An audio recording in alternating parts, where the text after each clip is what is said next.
Good evening, doctors. My name is Ankur Gautam, and on the behalf of FDC and Med Talks, I welcome you all to yet another episode of Diabetes Essentials with Dr. Sanjay Kalra, Season 3.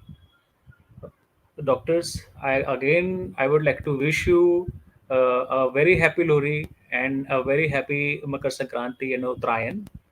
And today, the topic which we are going to take in our diabetes essential is diabetes dementia. And diabetes essential is brought to you by your zero calorie electrolyte drink Enerzal Zero. Now, before moving forward, I would like to announce last week quiz winners. Dr. Rajiv Handa from Delhi, Dr. Shantanu Kumar Bhattacharya from Kolkata, Mohammad Arshad Khan from Azamgarh, Dr. Surjit Kalsi from Noida, Dr. Bharat Praveen Mittakota from Surat, Dr. Rinku Gupta ji from Mumbai, Dr. Sailesh Kumar Kanoja from Mumbai, Dr. Rakesh Bhargav from Delhi, Dr. Naresh Gupta from Samna, Punjab, Dr. Sanjeev Puri from Hoshiarpur, Dr. Ashutosh Das from Tumluk, Dr. Chandrasekhar Mu from HD Korug from Karnataka, Dr. Anant Agrawal from Vapi, Gujarat, Dr. Kaval Saluja from Mumbai, Maharashtra, Dr. Ashwini Kumar from Kanpur, UP, Dr. Shashi Khare from Bhopal, Dr. M.R. Chipa from Barmer, Dr. Amita Garg from Hisar, Dr. Satish Kumar Jain from Bangalore, and Dr. Ravi Bhatt from Sirsi. So, thank you all the doctors to take part in our quiz. Now, to enlighten us regarding today's topic, I would like to welcome our host, Dr. Sanjay Kalra, past president, South Asian Federation of Endocrine Society, and chairperson, Education Working Group, International Society of Endocrinology. Welcome back, sir. Over to you, sir. Thank you, Ankur, and good evening, everyone. It's a very special day today, Makar Sankranti being celebrated across the country. And the beauty of our country is unity in diversity. So, the same festival being celebrated under different names in different states. In Punjab and Haryana, yesterday we celebrated Lodi, which is our way of welcoming winter. In such a situation, we are reminded of the practice that we have to do in diabetes care. Unity in diversity for us in diabetes care means that though we have only supposedly only one disease, diabetes, to look after, that is unity, in actual practice, there is a lot of diversity in the way our patients present to us. Even when we look at one particular organ system of the body, let us say the nervous system, there is a lot of diversity in the way neuropathy or nervous system disease will present to us. One challenge, one disease which prevents us from enjoying all these things is dementia. So, today let's talk about diabetes and dementia. This is a topic which is close to my heart. In my OPD now, it's been 25 years now. So, I see that the average age of my patients is growing. Patients who had come to me 25 years ago continue to come and seek treatment. And they are 25 years elder as compared to what they were 2.5 decades ago. So, obviously, their cognitive function, their physical function is declining. That is why I have become more and more interested in this subject. Another reason why I've become interested in it is because diabetes and dementia share common risk factors. The risk factors are environmental. So we all know that the environment around us is changing. There is so much of multitasking that has to be done. So many things you had to do on a Sunday. Take care of the family, maybe go into an early morning OPD, and also attend diabetes essentials. Hundreds of WhatsApp messages and uh, Makar Sankranti greeting messages to attend. So that is a risk factor, multitasking, which can impact glucose control, which can also impact mental and cognitive health. Genetic risk factors are also similar, and the pathology is the same. The pathology that you see with dementia is based on inflammation. The pathology that you see in diabetes, in uncontrolled diabetes, is also based on inflammation. When we speak of diabetes and micro or macrovascular disease, what is common is vascular inflammation or endothelial dysfunction. A similar kind of issue is seen in dementia.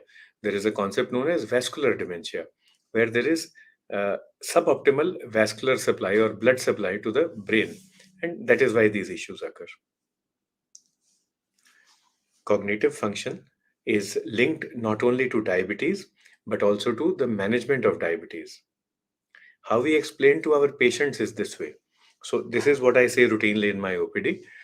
Sugar comes from the sugarcane plant. Alcohol also comes from the sugarcane plant.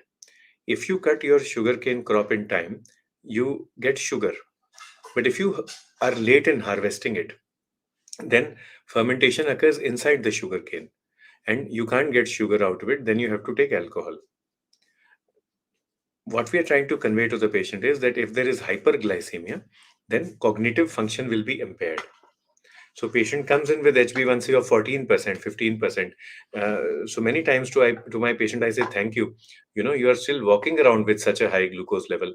Anyone else would have just gone off to sleep and would have stopped working. So thank you for taking care of your family. Thank you for taking care of yourself in spite of such a high HbA1c. It is almost like 14 or 15% alcohol that you are walking with. So this is hyperglycemia. Hypoglycemia will also impact cognitive impairment. Suddenly, when glucose becomes low, you have something called neuroglycopenia. There is less glucose in the brain. That leads to impairment in cognitive function. And repeated episodes of hypoglycemia will cause vascular damage and will cause cognitive damage. They can cause permanent damage as well. So these are different ways in which diabetes can lead to dementia. Diabetes is actually associated with an increased risk of dementia, even when vascular events like strokes are accounted for. Hypoglycemia, we've already mentioned. And there is a direct causation between diabetes and Alzheimer's, and so much so that Alzheimer's disease and diabetes together are known as type 3 diabetes. It's also a good idea to include the heart in this discussion because it is the heart which pumps blood and which gives blood supply to our brain. So if you have coronary artery disease, severe artery disease, maybe carotid plaques, if you have heart failure, where the impact of or where the vascular supply is impaired, that can also lead to dementia. So now suddenly we realize that in our OPD there may be a lot of undiagnosed dementia. People coming and telling us, I've become forgetful. I'm not as fast as I was earlier. Earlier I could do a lot of multitasking. Now I don't feel like. I have emotional apathy. This can be said or complained by people who are 60 or 70 or 80 years. But then coming back to our OPD last week, 30 and 40 and 50-year-old people also said the same. Some of them might have had anemia. Others might have had severe hypothyroidism or maybe hyponatremia. But in many of them, there was no obvious cause except diabetes.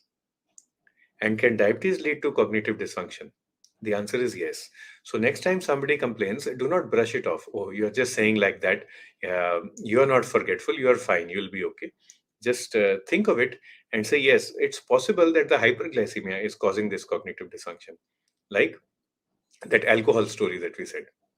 It is possible that there is a vascular dysfunction or an endothelial dysfunction.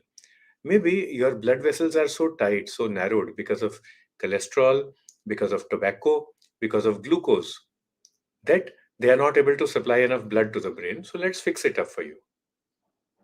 Maybe there is inflammation. Let's cool that down. Maybe there is insulin resistance. Now, this is important because when we speak of insulin resistance, even in my talks, I say that the main three organs are the liver. The three main organs are the liver, the adipose tissue, and the skeletal muscle.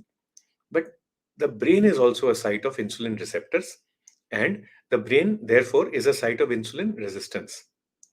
So, in the hippocampus, if there is insulin resistance, then cognitive function will go down. This is called hippocampal insulin resistance. Optimal insulin signaling is associated with optimal activity of the insulin receptors at the synapses of various neurons. If there is suboptimal insulin signaling, that is insulinopenia or insulin resistance, mainly insulin resistance, then there will be less action at the synapses. There will be less synaptal plasticity, less neuroplasticity, and the capacity of the brain to learn will go down. So, learning is actually directly linked with insulin signaling. in the brain. If we have insulin resistance, our we will have learning resistance as well. So we will not be able to learn so fast, and then our cognition will come down.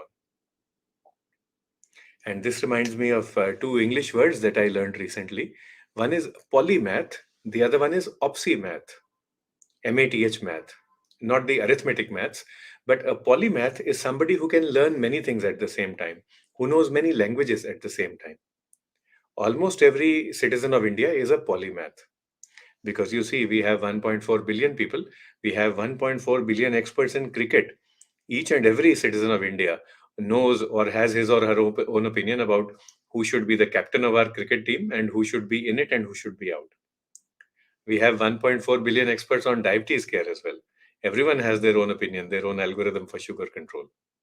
So we are polymath. But opsimath means someone with delayed learning. So if you have insulin resistance, there will be delayed insulin signaling at the synapses of the neurons, and that will lead to delayed learning and delayed cognition. So that is an opsimath kind of a status. We can explain this in simple words to the patient. So whenever a patient complains to you, you can say, yes, I acknowledge what you are saying. I understand. You are complaining of reduced cognitive function. It is possible that this may be related to diabetes. There can be other causes as well. 33 crore causes can be there, but it is possible that it is related to diabetes. Just like we have insulin resistance or shortage in the liver or in the adipose tissue or skeletal muscle, it is possible the same thing is occurring in the brain. At the same time, it is possible that there is less blood supply or oxygen supply going to the brain. That is because of endothelial vascular dysfunction, which can be because of cholesterol, glucose, tobacco, blood pressure, anything. All these put together can stimulate and can precipitate Alzheimer's disease or dementia pathology and can cause cognitive dysfunction. But don't worry, we can fix it up. There's a lot of reversible component which we can correct. So let's work on this and let's do it together in our clinic. Once you acknowledge and appreciate, patient becomes fine. 90% of your work is done. Another way of appreciation is to tell your patient, and I do this in my OPD so frequently, uh, thank you, madam, for having explained your symptoms in such a vivid manner. This will help us help you. So thank you, madam, for being so forthright in sharing your complaints. So this is what we speak about in the OPD, and you can be proactive also in asking older adults or their family members, how are you doing, or how is our father doing in terms of learning, memory, cognition? Is there any issue that you face? In a friendly manner, sometimes I ask the boy or the daughter who is accompanying the senior citizen, so how often do you get scolded in a day? So the son will say, oh, I get lots of scolding, 4 times a day, 20 times a day. So I say, we'll pray that it continues for the next 50 years. So which means we are praying for a long life, a healthy life for your father. All this is part and parcel of person centered care. But by now, you all know, and all of us who join in every Sunday for FDC Diabetes Essentials, actually, truly, we are person centered. We join Diabetes Essentials because we want to do the best for the people who come to us. But there's another concept that is known as precision medicine or evidence based medicine. We can be person centered and precise. We can practice person centered medicine and precision medicine together simultaneously, concordantly. Because if we are doing that from a dementia point of view, the major risk factor that we can target is type 2 diabetes. So, how do we handle dementia?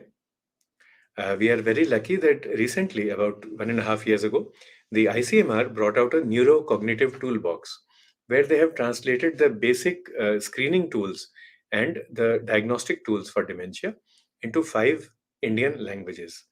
I think, Hindi, Bengali, Telugu, Kannada, and Malayalam. This is what they have started with.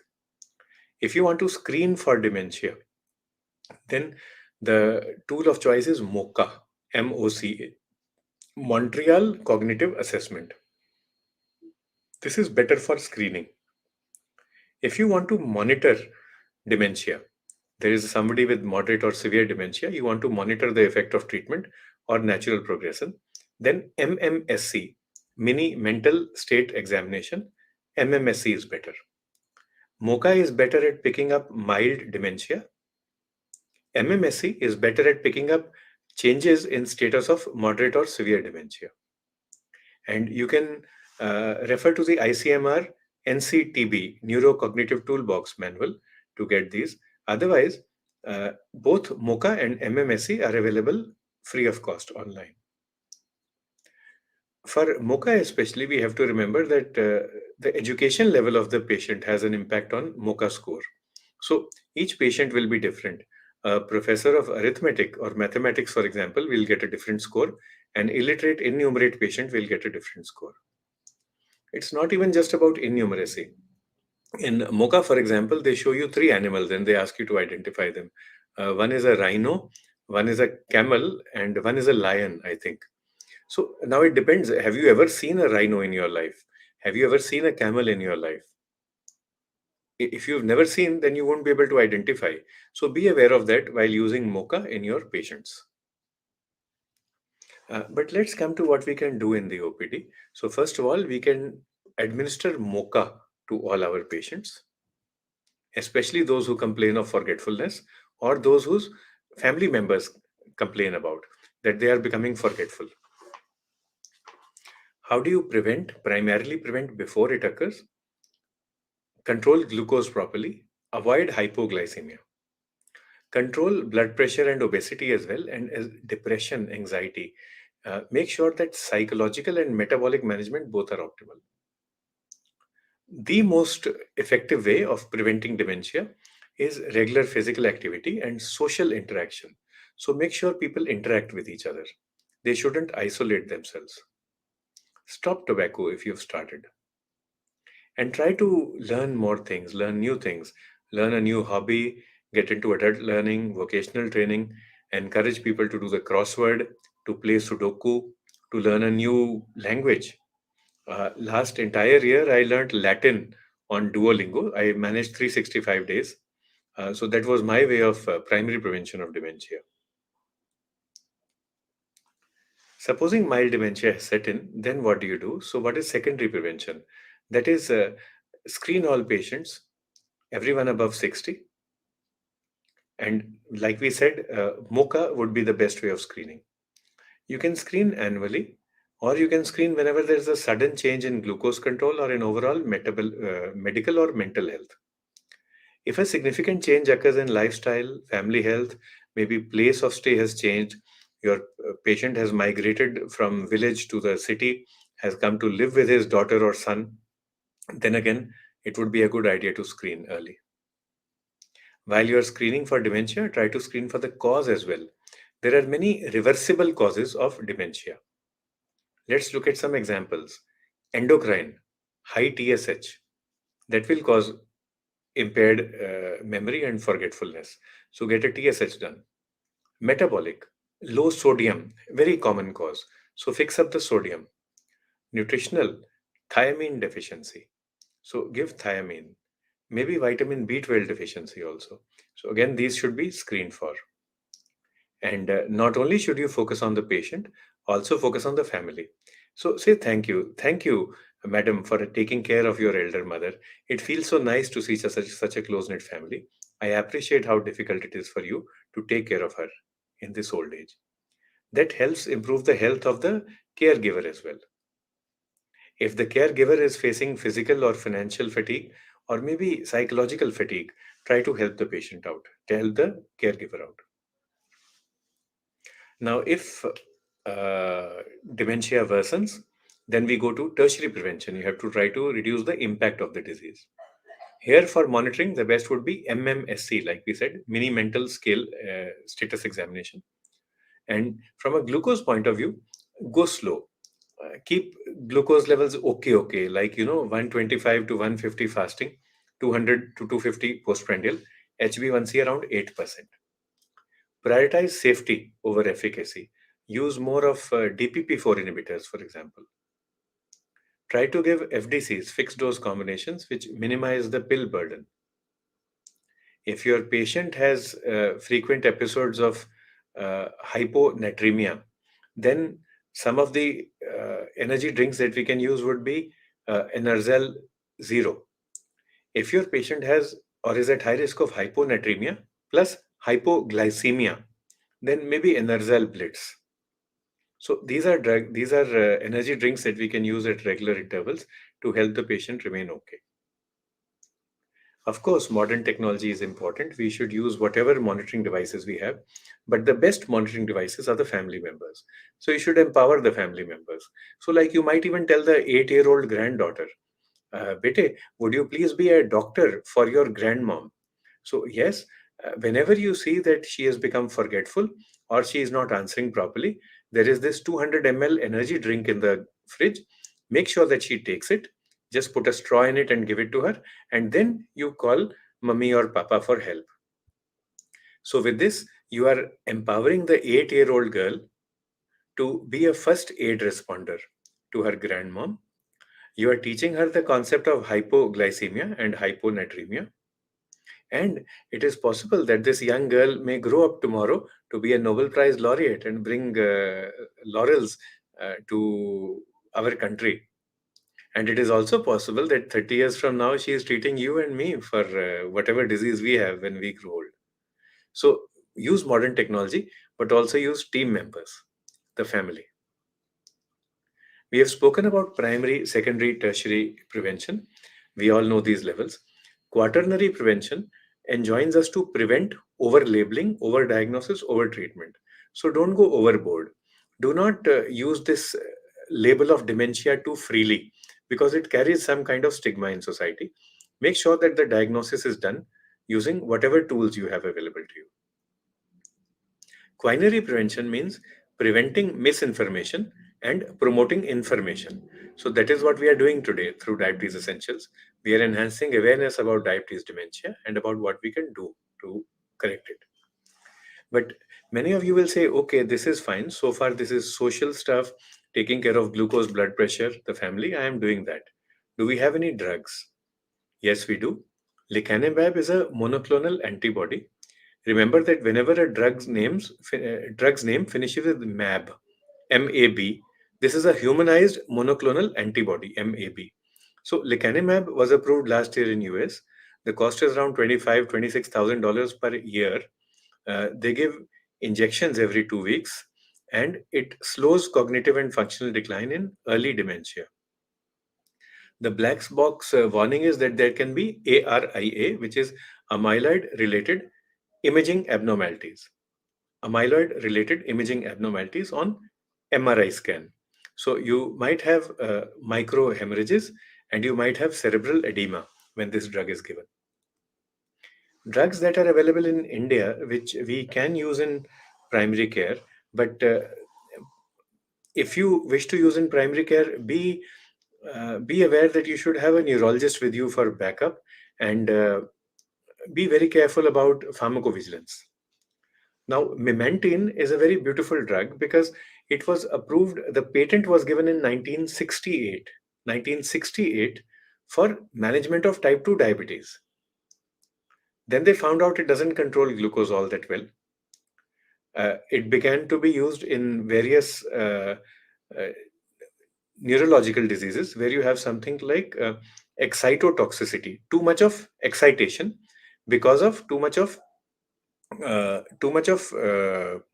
activation of the NMDA receptor. To slow that down, like the same concept is used in the kidney, for example. You give SGLT2 inhibitors to slow down the EGFR initially, so that the EGFR does not slow down in the long term. That is how memantine works on the NMDA receptor. It slows it down so that there is less neurotoxicity. It is approved for the use of moderate to severe Alzheimer's dementia. And it is available as combination in India, a very simple tablet, I think costing around 10-12 rupees. It is available in combination with donepezil. Donepezil is another FDA approved medication for mild, moderate, and severe Alzheimer's both. This is an anti-cholinesterase inhibitor. And you can give donezepil 5 milligram plus memantine or 10 or 23 milligram at night as one tablet. It might cause dizziness, so be aware of that. And very rarely it can precipitate psychosis. So that's why if you are using it in practice, start with the lowest dose, that is donazepam plus memantine, donazepam 5 milligram, and make sure that you remain vigilant. So today we have talked about various aspects of diabetes dementia. Let's look at our quiz questions for today. Very simple questions this time. So, which type of diabetes is more strongly associated with high risk of dementia? Is it type 1, type 2, gestational, or pre-diabetes? So, which type of diabetes is most strongly associated with dementia? Type 1 diabetes, type 2 diabetes, gestational diabetes, or pre-diabetes? Our second question, cognitive dysfunction in diabetes can manifest as diabetes associated cognitive decrements, mild cognitive impairment, dementia, or all of the above. So, how does cognitive dysfunction in diabetes manifest? Can it manifest as cognitive decrement, mild cognitive impairment, dementia, or all of the above? With these questions, let's move on to our questions for the day. And lots of questions. Warm welcome to everyone. Uh, we welcome Dr. Nitin Narula. So, insomnia in diabetes, so we can do that separately. The trick is to try non pharmacological meals. And if you have to give pharmacological intervention, avoid benzodiazepines. They are addictive. So, the non benzodiazepine drugs for management of insomnia are two. One is zolpidem, and the other one is now I've forgotten the generic name for Davigo. So one is zolpidem, and the other one is Leva something. It'll just come to me in a minute, Nitin. I think I've got dementia also slightly. Warm good evening to Dr. Vinay Desai and love from West Bengal. Thank you, sir, for being with us. Happy Makar Sankranti, Dr. Gauri Shankar, sir. Thank you. And from West Bengal, yes, because when you drink the energy drinks, uh, actually that gives you more strength, more power, because that optimizes your electrolyte and metabolic balance. One challenging case from Karnataka: 60-year-old lady with giddiness and fall, so she fell down. BP was 150 by 90, but glucose was normal. CT scan showed small ischemic changes. Yes. So patient is on aspirin, clopidogrel, atorvastatin. It is mandatory to continue aspirin. It is. We should ideally give 150 milligram because this is ischemic event. Patient had a transient ischemic attack. Had it corrected within 24 hours, it would have been transient, but it did not correct. So this means she has had a stroke, and aspirin will continue. So that we should give. How long to give aspirin? Indefinitely, sir, until there is a complication.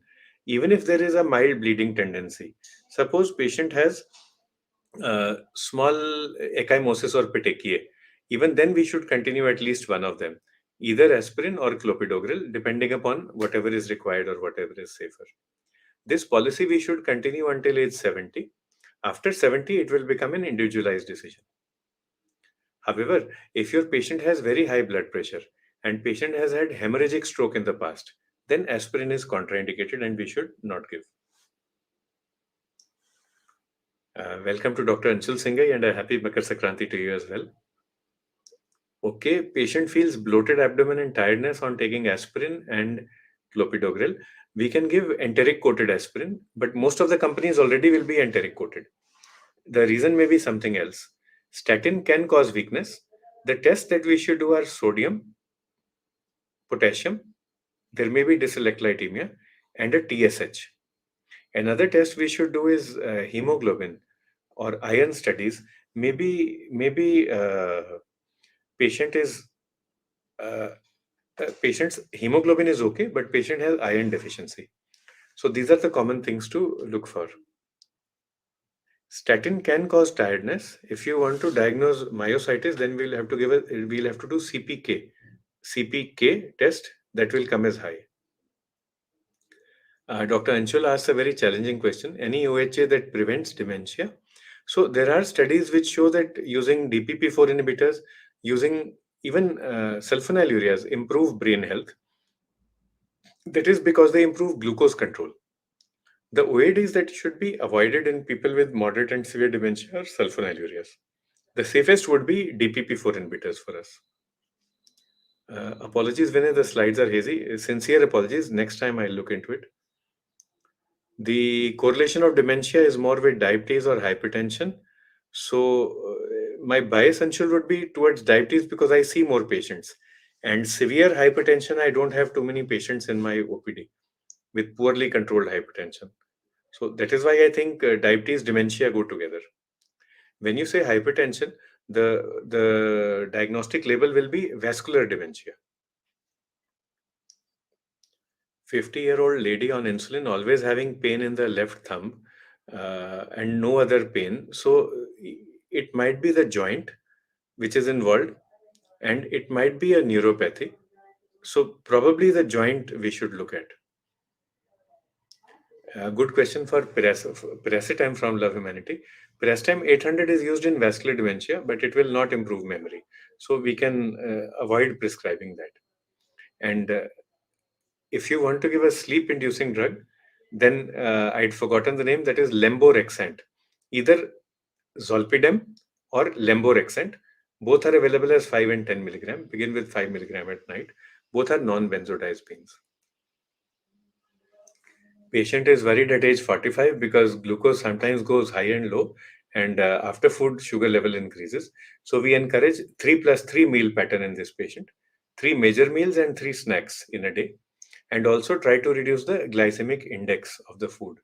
Reduce ghee and oil intake, and tell the patient to eat more of salad, more of fruits, more of fiber, so that the glycemic index can come down.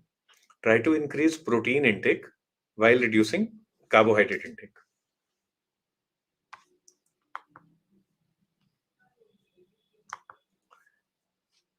I'd also like to thank all my friends, Mr. Banang.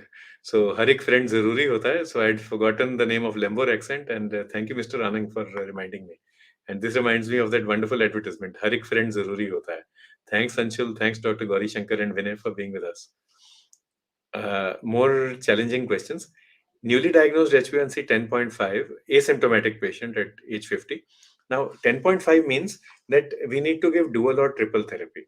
I would start with triple therapy. The earlier we are able to control glucose, the better the patient will become. So, I might, in this patient, start a triple dose combination of metformin, 500 milligram BD, plus glimepiride, 1 milligram BD, plus pioglitazone 15 milligram BD if my patient says that he or she wants weight gain, or if my patient has had a history of stroke in the past or transient ischemic attack in the past. If a patient is is overweight and obese and patient says I want to lose weight, then my choice will be again metformin plus perhaps a DPP4 inhibitor plus certainly SGLT2 inhibitor. So I'll start with a triple dose combination twice a day. Look at the glucose after 10 days, 15 days. I'll check the HbA1c after 6 weeks, not after 3 months. We'll check at 6. We will tell the patient this is a 3-month test, but 50% of the weightage is from the past 28 days. So let us check at 6 weeks to see how well you are doing. I'm very sure you will start dieting, you will start exercising, and your A1C will come down. And we may be able to reduce your doses after that. Grade 4 osteoarthritis, I think, Dr. Gauri Shankar, the only treatment is knee transplant. The folk remedies that we can do, SOS painkiller, uh, lifestyle modification, avoid squatting, avoid climbing stairs. And what we advise here in the OPD is turmeric milk. So we tell our patients to take fresh turmeric, to grind it and take it in milk. That sometimes helps with the swelling and they feel happy. I am aware that there are turmeric milk preparations, but again, I need a friend's help to tell me the trade names. But so this is something. Intra-articular injection, Good idea if the specialist does it, because the results will not be good in grade 4. And then your patient will come back and argue with you that I got the injection from you, and then again, and I'm not well. Another thing is that if we make a mistake, it can cause arthritis, septic arthritis. Then things will go from bad to worse to worst. Thank you, Dr. Umesh More and Dr. Shalini Gupta, madam, for being with us. So, Alzheimer's, Dr. Vinay, is a type of dementia. Dementia means loss of memory, forgetfulness. Alzheimer's is the senile dementia. There can be other causes of dementia. For example, vascular dementia. For example, the reversible causes like hyperglycemia, hypothyroidism, hyponatremia. In Alzheimer's disease, the diagnostic thing, though you don't have to do it in the OPD, that is the protein tangles that are present in the brain. So, how I remember is a very Haryanvi style. So, one is beta. Beta means sun, and that is beta amyloid. Beta amyloid. And the other one is tau. Tau is what we call elder uncle in Haryana. So, it's a nice way. If I'm going on the road, now I am on the older side, so people say tau hatja, passe de de. So, move aside tau. It's considered a respectful way of speaking. And tau or tau and phosphotau, these are the protein fibrils that are found in Alzheimer's. So just remember Haryana, remember our prowess in terms of memory. Haryanvis are famous for their IQ, and now I see many people laughing at me and laughing with me. Though Anshul is from Chhattisgarh, so I'll share a joke. This is a true story, Anshul. So I went to Chhattisgarh, and the state capital, the state animal of Chhattisgarh is the water buffalo. Haryana, our state animal is the blue antelope, Nilgai. But our favorite animal is certainly the buffalo. So I went to Chhattisgarh and I said, I'm very happy to be here, you see, because you like the buffalo and we are the buffalo. So it's nice being here. Thank you for taking care of us. And the answer I got was, sir, we have this new game resort. We have this new forest resort. Why don't we book 100 acres for you and you just stay there forever and don't go back home? So thanks, Anshul, and thanks entire Chhattisgarh for being so kind to me. But coming back to that, so coming back to what we were saying in Alzheimer's, that is one particular etiology of dementia. It is senile dementia. But now pre-senile dementia is coming more and more frequently in the OPD, especially in people with diabetes. In Alzheimer's, you will have the beta amyloid or you will have the tau protein or the phosphotau protein, tau protein. Age 75, HB1C 10.8, good idea to go slow. If your patient is symptomatic or is frail, is sick, insulin would be better. Something like 10 units premix twice a day and see what happens. Otherwise, if patient is asymptomatic, hale and hearty, then we start metformin plus DPP4 inhibitor. Metformin plus vildagliptin or sitagliptin or linagliptin twice a day. If renal function is an issue, linagliptin will be safest. Question is about rosuvastatin versus atorvastatin. So, Anshul, I am not aware of this, though I am aware that the chances of myositis are more with atorvastatin than with rosuvastatin. And also, the chances of myositis are least with pitavastatin. This is because rosuva is lipophilic while atorva is hydrophilic. About sleep, I am not aware. If your patient is facing a problem, you can give the tablet in the morning. Though ideally, we prefer giving statins at night because statins are HMG CoA reductase inhibitors. HMG CoA reductase activity is more at night. So ideally, we like giving at night. If there is a sleep issue, give in the morning and see what happens. If it is both triglycerides and LDL that we wish to target, then rosuvastatin is better. If it is only triglycerides that we are focusing on, then atorva will be equally good. In fact, the question is on egg. So let me speak about fish oil first. Thanks, Love Humanity, for raising this. If you use fish oil capsules with the EPA and DHA, but in good quantity, then they will help in reducing triglycerides.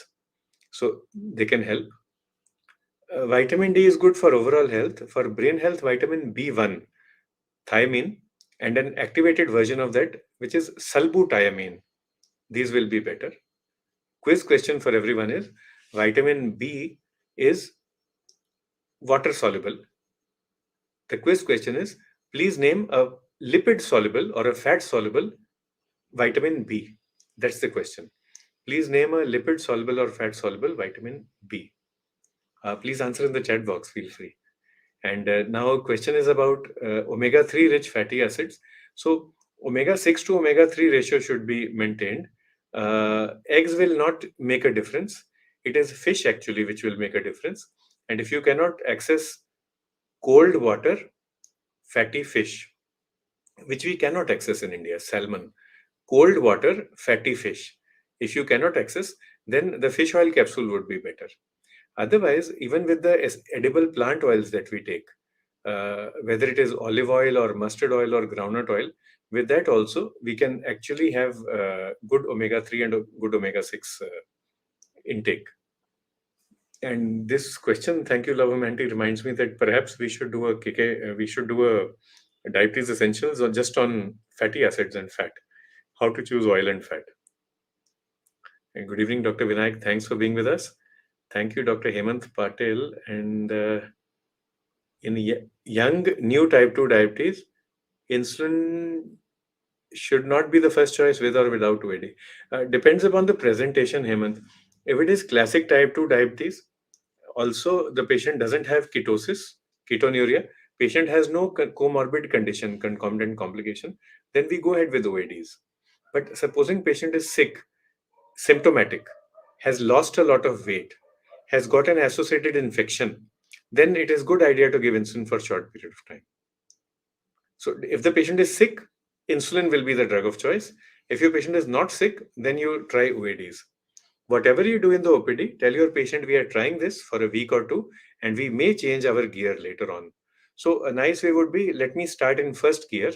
Let us see how things move. If required, sir, we will increase the gear and uh, we will intensify the therapy, whether oral or injectable. And happy Makar Sankranti to you as well, Vinayak. Coenzyme Q in diabetes, I do use sometimes, Anshul. We use in people with oligospermia. So that is where I have used, not in diabetes per se. And good evening to Dr. Siddharth Dhanger from Mathura. Nice being with you. And to Dr. Suresh Acharya as well, sir. Thank you for your kind words. Thank you, Wellness Mantra. Great, uh, uh, great name that you have, Wellness Mantra. I think that's what we need. Desi ghee does contain omega-3 and omega-6. Allow me to come back to you next week with the exact component. Um I am aware, if you give me, Love Humanity, just half a second, I have read up about the essential uh, fatty acids in edible oils. So just give me 5 seconds. Let me read out the exact numbers to you.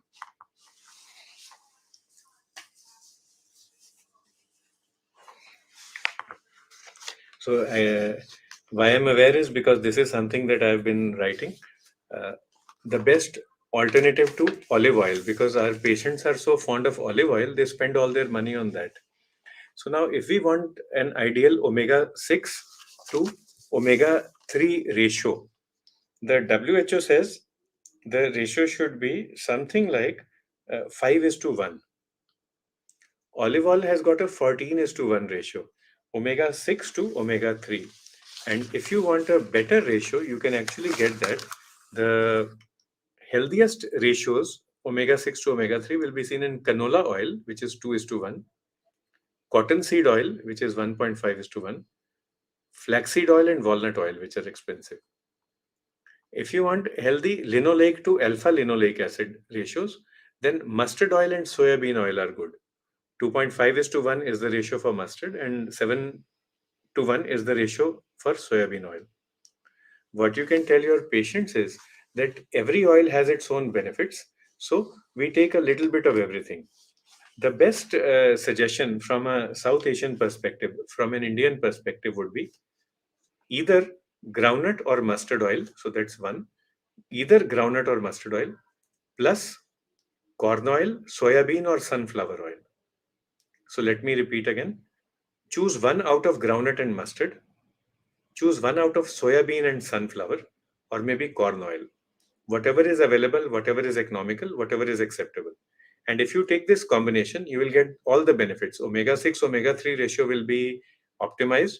And also, the MUFA to PUFA ratio will be optimized. Thank you, Komal, for being with us from Wellness Mantra. And thank you, Anshul. Your questions are more difficult. I don't know about the topic. The question is about alternative therapy in dementia. So, to be honest, I try them myself. I've never tried Shank Pushpi in myself or in my patients. I did try Brahmi for some time. Uh, First of all, I would forget to take the tablet, so it didn't help me too much in my forgetfulness. I did not see much difference in myself. But in between, I have taken ashwagandha tablets. And though I will be trolled by many people for saying that, I have actually seen improvement in myself. Uh, Now, let me speak about ashwagandha because the topic has been raised. It is a pan glandular modulator. For people who say, how can one drug impact all the endocrine glands of the body? If there is disease, you have polyglandular immunopathy, you have multiple endocrine neoplasia. You have syndromes where thyroid and diabetes occur together, thyroid and type 1 diabetes, or where parathyroid, pituitary, and pancreatic diseases occur together. If the diseases are there, why can we not have treatments which impact every aspect of the endocrine gland? Second thing is that the diseases that are occurring these days are related to lifestyle and stress. So, stress actually impacts the entire endocrine system. It will not impact only the adrenal gland, it will impact the hypothalamo pituitary adrenal gland. So if you know that there is one holistic uh, endocrine axis, then it makes sense that one drug may be available which will impact uh, every level of that axis. Uh, there are issues as well. If ashwagandha is effective, it may cause side effects. So it can cause thyrotoxicosis if taken in unregulated amounts. So be aware of that. There are case reports of it causing uh, thyrotoxicosis. It can also precipitate adrenal insufficiency because it suppresses adrenal function. If someone is overstressed, has too much of adrenaline, noradrenaline, too much of cortisol, then the drug is effective. But supposing the patient has tuberculosis, the patient has fungal infection, and is just on the precipice or on the verge of Addison's disease, primary adrenal insufficiency, ashwagandha can push you towards symptomatic primary adrenal insufficiency. So be aware of the thyroid and the adrenal side effect possibilities as well. But thank you, Mr. Anand. The question was about Brahmi and ashwagandha in dementia. So if there is no other cause, you can actually try this for a short period of time and see what happens. Thank you, everyone, for your interaction. It's really fun being with everyone. If you remember one slide, in the entire slides, there was only one line which I had written in red, and that was social interaction. That was primary prevention of dementia by social interaction, by interacting with each other. I think if there is one thing that we all have achieved today, that is social interaction, and that is primary prevention of dementia. So, three cheers for all of us. Thank you, everyone. And Mr. Basu, your comments. Um, my comments are a little on the same subject. Is that the way dementia, probably the person forgets the way he remembers the thing, but emotionally he's very, it's affected when somebody starts treating senile dementic people differentially, uh, before dementia and now with the dementia. That's, I think, is one thing which I think I have experienced in many clinics when I visit on my doctor visits. The relatives and the social uh, aspect is one thing which we should be taking care, because doctors actually make them really more in terms of emotionally powerful, in terms of healthy, in terms of the way the people are treating. That one aspect I think counseling should be added when the Hmm. patient is being treated with dementia. Two more comments we have. Love Humanity says that almonds are good for dementia. That is actually true because when you look at almond oil and you look at walnut oil, their omega 6 omega 3 ratio is such that it is good for the brain, it is good for the heart. So, Yeah. uh, instead of arguing with the patient and saying, no, you're telling a lie, you should say yes. And you say, yes, we do have this amount of study talking about omega 6, omega 3. But whether almonds will correct dementia totally, that we are not sure. But you can always take it as adjuvant therapy. Dr. Hemant Patil raises a very important point, and thank you, Hemant, for saying that. So if you remember, I said I have been taking ashwagandha. So that is anecdotal, and I also don't take it every day. So any sign evidence of effect or side effects of ashwagandha? The answer is yes. There are multiple studies, including randomized control trials, to demonstrate the effect. However, most of these have not been performed by endocrinologists.